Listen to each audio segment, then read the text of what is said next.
Hi guys. Thank you for watching this again. I'm here with a very important person. First of all, he is the CEO of a huge company here in Utah. Let me just introduce him to you guys. What's your name? Ben Hodson. And how old are you? I'm 48 years old. You're pretty young. You're looking good. Thanks. Awesome. So he's Ben, and he's just gonna say a few things, and I just want you to feel comfortable. And well, you've done this so many times. So. Yeah, no problem. Awesome. Okay, awesome. Ben, I appreciate you being able to make this today. One of the primary questions that I wanted to make today is, how was your childhood? How was, I don't know, I guess, where are you from, Utah, or are you from somewhere else? Oh yeah, I grew up in Seattle, Washington area, so it was a lot different than the Utah climate. It's all rainy for 8 or 9 months of the year. Very green, trees everywhere. You can't see very far because there's so many forest trees everywhere. Very maritime. You're right by the ocean, so I spent a lot of time in the ocean and in water growing up, and I still love the rain. So when I moved to Utah, it was a lot different because it's very dry here, and there's very few trees, and you can see long distances in the mountains and everything like that. Yeah, I've never been to Seattle, but hopefully I can That's get cool. over there. Yeah. Definitely a fun spot. So to get to that question, so how was your childhood? Are you the only kid in your family? Or? I'm the oldest of 6 kids. Wow. Yeah, so being the oldest, I had to take responsibility early on because I had younger brothers and sisters to take care of and help my parents with, and was looked up to, and sort of had to lead the way. I was the first one to do anything in the family because I was the oldest, and so it was really fun growing up with all those brothers and sisters. You always had somebody to hang out with and have fun with, you know. Nice. So you were like the boss, and somehow.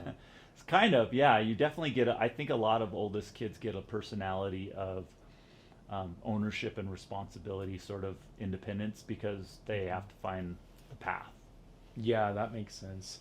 And how would you say, so from the person that you're right now, do you think being raised as the first kid in your family built up the person that you are right now? Yeah, for sure. I think it's a factor because most of the oldest kids that I've met in families, especially in larger families like that, are leadership-oriented people. They're people that feel comfortable taking the lead on something, that if there's no leader, they'll probably be the one that just volunteers and takes over the situation, tries to figure it out, willing to make hard decisions and take risks and that sort of thing for the good of the group. So I got all those things definitely from growing up. Nice. Awesome. And what would you say, so based off what the image in the video shows, there's just a few couple movies in the back. Oh yeah. What would be, just why do you have this displayed in this room? I love film. I have a connection to film even from when I was very young. My dad was a theater projectionist when I was really little. And back then, you have cans of film on reels, and you would switch out the cans at every 15 to 30 minute increments in the movie. A lot of movies would take 3 to 5 cans of film to project the whole movie through a projector. And he did that up in the projection booths, and I would be able to go up there even as a little kid, and so I have memories of that. My parents loved movies. Movies to me are really important because they take all types of art and put it into one. And because of that, I think they have more power than any other form of art. You can look at a painting and you can see, you might feel something, it might be really powerful, but then combine the painting with a great song or a music or dialogue, prose, everything, all art goes into a movie. It's all art at once. And so it has a power to move you and tell stories and make you think about things in a way that no other art form, I think, does. So I love film. Do you remember the first film you ever watched? Yeah, I know that I watched Star Wars a lot when I was like 2 and 3 years old. I'm not sure if it was 100% my first one, but it's certainly the one I remember the most. And it's very impactful on me. I love Star Wars.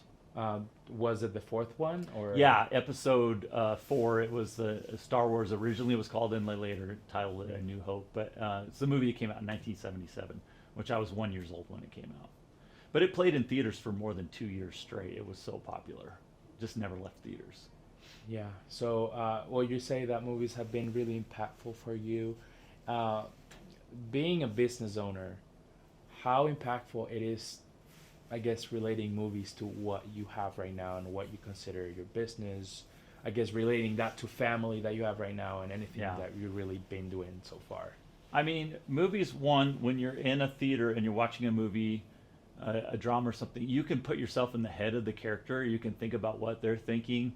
When they learn things, you can kind of learn them too, and it makes you think. You can leave the theater like retrospectively going like, huh, I wonder, yeah, that's something I hadn't really thought of before, or I wonder what that means for my life. Some cool things that can make you a better person by watching film, I think. They can ask hard questions about what it means to be a person and to be a good person or whatever. The other thing is it's a storytelling, and you know because you work here, but I'm really big on storytelling, and the whole company culture is around the hero's journey, and everybody has a story, and everybody's story matters here, and everybody's on a journey to be more heroic in life and to level up. And so that plays into our company mission and to our employees.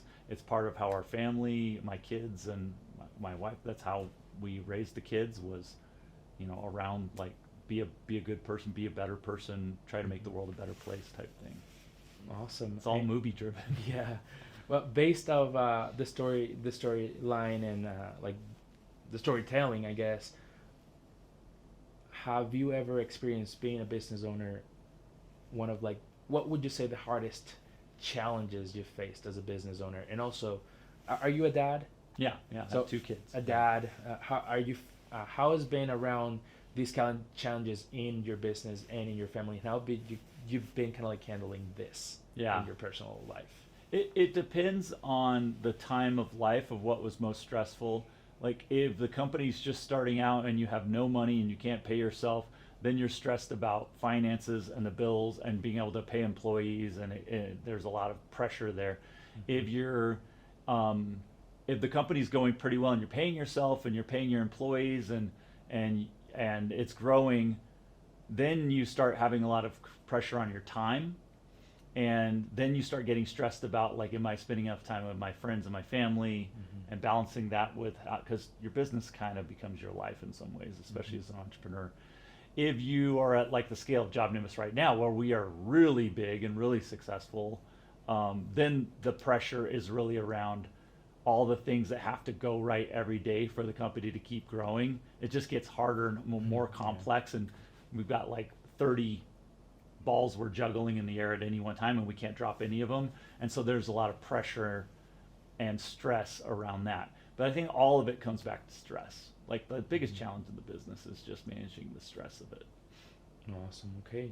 Well, I appreciate that information. And just to finish this conversation, if you could, I guess, direct this type of meeting to our listeners, what would you say to them for people that are actually like trying to get into the business area, and you as an experienced person, what would you say to them? Yeah. If you want to build a business, I highly encourage it. I think it's one of the best things you can do for the world, because you can make a product that makes the world a better place. So that it's going to help people, but it also will create a lot of jobs, and those are jobs that wouldn't exist without you. And everybody's job's really important to them. It's like how their family lives. So being able to create good paying jobs and have a good place to work where people actually enjoy it and love it, those are like great things to do. So I encourage you to do it. What I would say advice wise is be resilient. And what I mean by that is don't give up. Maybe you have to abandon a business idea because it's not working out. That's happened to me. But you don't give up. You don't say, well, I'll just go back to my old job or something. You figure out a way to keep going and keep going. Everybody I know that didn't give up hit at some point and had great success. And everybody I know that struggled gave up at some point. Awesome. Well, thank you for this, and hopefully we can talk again in the future. Sure.